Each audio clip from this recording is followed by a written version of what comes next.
In the high-stakes world of American politics, a new front has opened involving complex financial documents and serious legal accusations.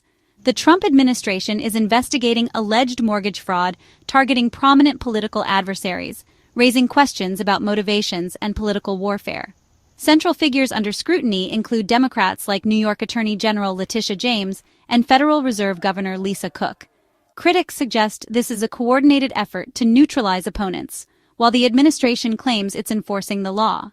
As of August 21, 2025, this story is unfolding with official letters, grand juries, and public statements. This is not just a legal matter, it's a political chess game impacting the balance of power in Washington, D.C. At the heart of this controversy is mortgage fraud, lying on a loan application to secure a mortgage or better terms. This can involve various deceptive practices, all aimed at manipulating the lending process to the borrower's advantage. It's like filling out an important form where honesty is crucial.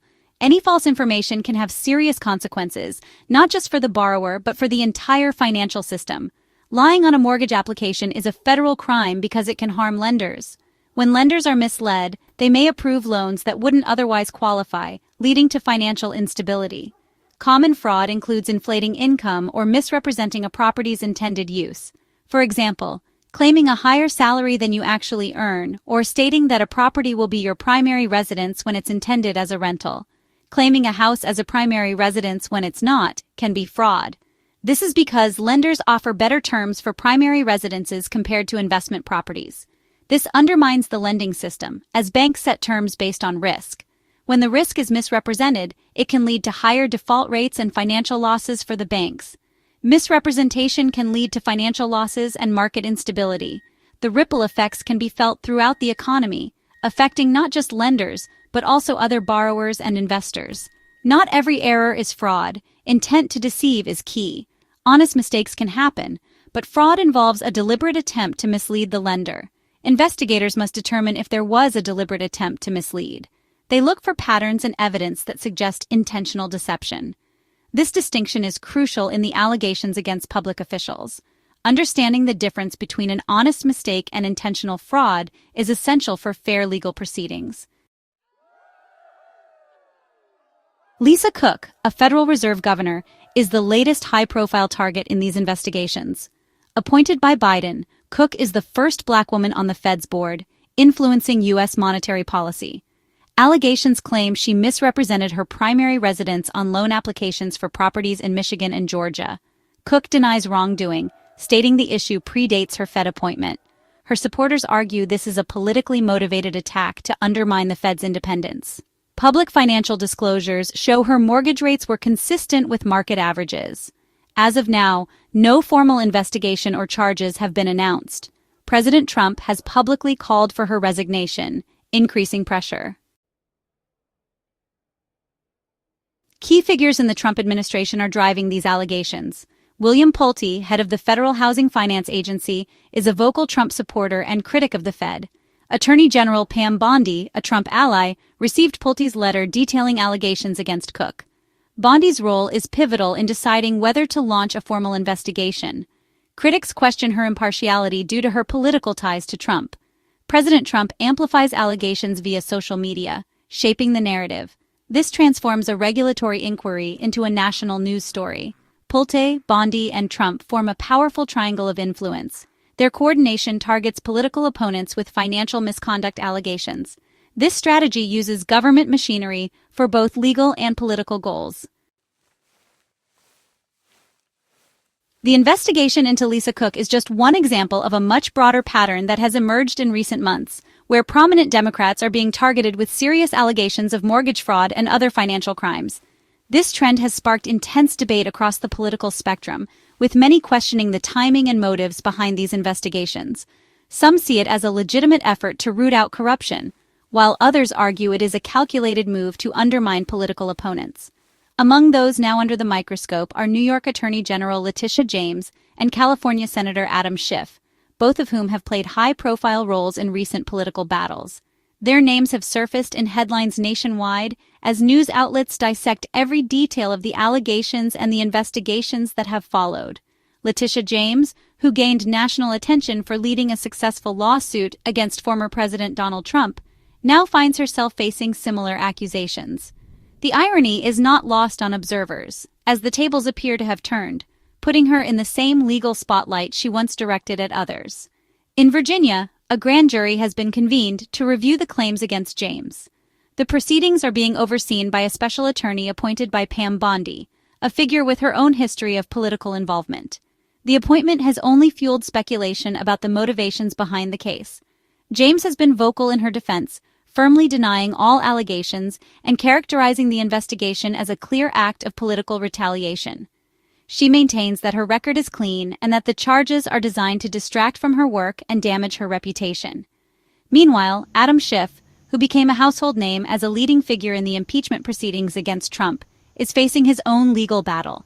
A grand jury in Maryland is now examining evidence related to his financial dealings, adding another layer of complexity to the unfolding drama. Like James, Schiff has categorically denied any wrongdoing. He has publicly stated that the investigation is nothing more than a politically motivated attack aimed at silencing critics of the former president and intimidating those who challenge the current power structure. The fact that these investigations are unfolding in parallel, targeting multiple high-profile Democrats at the same time, has led many to suspect a coordinated effort. Legal experts and political analysts alike are closely watching for signs of collaboration or orchestration behind the scenes. It is no coincidence that all three individuals, Cook, James, and Schiff, are prominent Democrats who have clashed publicly and repeatedly with Donald Trump. Their prominence and outspoken criticism of the former president have made them frequent targets of partisan attacks. Critics argue that what we are witnessing is a deliberate campaign to weaponize federal law enforcement agencies against political enemies. They warn that such tactics threaten the integrity of the justice system and set a dangerous precedent for future administrations. As these investigations continue to unfold, they raise profound questions about the intersection of law and politics in America. The outcomes could have far-reaching implications, not just for those under investigation, but for the entire political landscape. Allegations against Lisa Cook fit into Trump's long-standing conflict with the Federal Reserve. The Fed is designed to be independent, but Trump pressures it to align with his goals. By targeting Cook, a Biden appointee, the administration pressures the institution. Cook's resignation would allow Trump to appoint a loyalist, shifting the board's balance. This comes as another Fed governor resigned, with Trump nominating a replacement. If confirmed, Trump could achieve a majority of his appointees on the board. This would alter the Fed's character, eroding its independence. The allegations are a strategic move in a larger political chess game. In recent years, a growing chorus of critics has accused the Trump administration of weaponizing the federal government, turning its immense power and resources against political opponents. This accusation has become a rallying cry for those who believe that the machinery of government is being used not to serve the public, but to settle political scores and silence dissenting voices. Central to these claims are the mortgage fraud allegations, which some argue are less about justice and more about orchestrating politically motivated witch hunts. Protesters gather outside courthouses, holding signs and chanting slogans, while news anchors debate the legitimacy of the investigations on national television. The individuals targeted by these investigations are often prominent adversaries of Trump, fueling suspicions that these legal actions are part of a broader campaign of retribution. Heated discussions erupt in the halls of power, as lawmakers and political figures clash over the true intent behind these prosecutions. The appointment of a conservative special attorney to oversee these cases has only intensified the debate, raising serious questions about the impartiality and fairness of the process.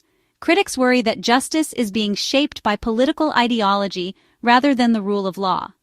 Meanwhile, Donald Trump himself has taken to the podium and social media, publicly amplifying the allegations and casting his opponents in a negative light. His frequent tweets and press statements are seen by many as deliberate tactics to sway public opinion and damage reputations before any verdict is reached.